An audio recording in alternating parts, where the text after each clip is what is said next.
Welcome to Goldfish on Games and Budget Game Reviews. Today's subject of a cheap review is Sally and Wally. This is a game for the Acorn Archimedes and RiscPC.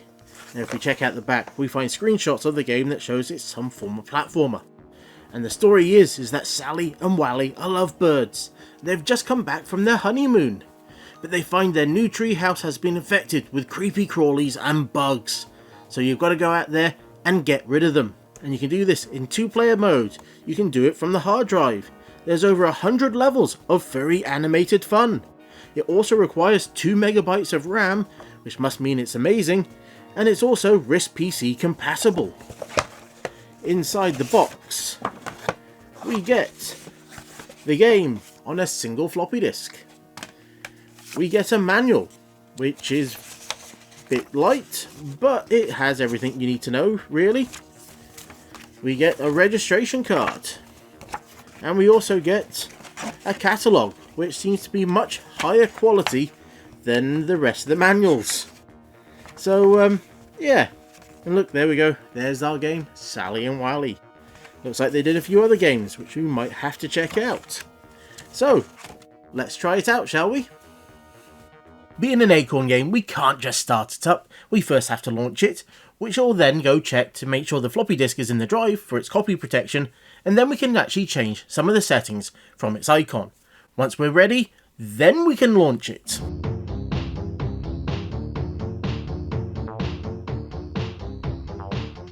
And it starts with this nice enough looking title screen and this very jaunty bit of music. And you better get used to that music, as it's the only track in the entire game. And it will just keep going, and going, and going. Thankfully you can turn it off from the options menu, but we're not going to do that, we're just going to power through. And just a small tip, if you are trying to run this on a machine with a 16-bit audio upgrade, you might need to remove it and turn it off, because if you don't, it's going to sound absolutely garbled. And after hitting F1 or F2, we end up at the palm tree. This allows us to select which level we want to start at, because we can actually jump straight into the middle of the game if we want. But let's just start from the beginning, shall we? And it turns out the game is a single screen platform. And just like those classic games like Bubble Bobble, you have to shoot the baddies and then jump into them to take them out. Once you've gotten rid of all of them, you can get yourself back to the exit so you can go on to the next level. Though I will say it does feel like it takes way longer than it needs to take you to the next level. And when you do get to the next level, well, you just get to do it all over again, but with more baddies and more intricate level designs. This is classic arcade design in action. Down to collecting letters that will spell out a name. Now I might have had my expectations set a little bit high after playing games like Rodland, where there'd be this whole thing that would happen when you got all the letters. Because, well, as far as I can tell, it looks like it just gives you an extra life.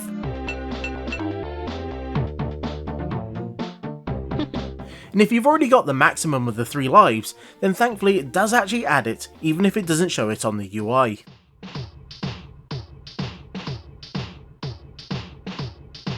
And if the game was just this, and by that I mean increasingly weird bad guys and more intricate level designs, it wouldn't actually be too bad. But thankfully, they decided they wanted to do more. And what did they add? Well, power-ups. When a baddie dies, they have a chance of dropping a little block of letters. And what they stand for is pretty much the biggest puzzle of this game, as it can be quite difficult to decode exactly what they do. Some are good, some are bad, and some are just indifferent, like giving you more points. There's a chance it will increase or even decrease the length of your shot. It might give you a mask that allows you to run through the baddies.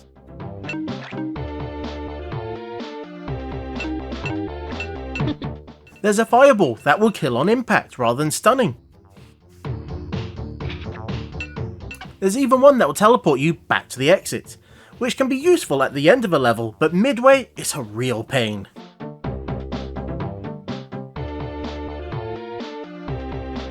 You'll also have to deal with various different types of blocks. You get some that are very slippery, others that will slow you down, and there's some that will launch you in the air. There's even a set of hidden blocks. At first you might use them to shortcut a bit of the level, or to get to an extra life. but as you go on you'll get yourself into situations where you have to try and find them, at which point they become a bit of a pain.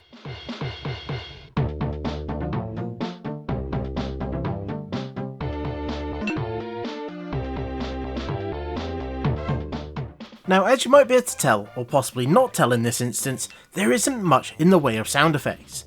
There are some, but they don't always seem to play all the time. It is a bit sporadic. I'm not entirely sure why, but that seems to be the case. But what does seem to keep going is the music. It just never stops. And to be honest, this is the game. And of the levels that I've played, there doesn't seem to be all that much more to it. Some levels have a bit of water that you have to swim through, and some of the baddies have a bit more phases that you need to take them through before you can take them out. But overall, that is really it. Though I'm not complaining, it is a well designed little arcade title, and it does exactly what it set out to do.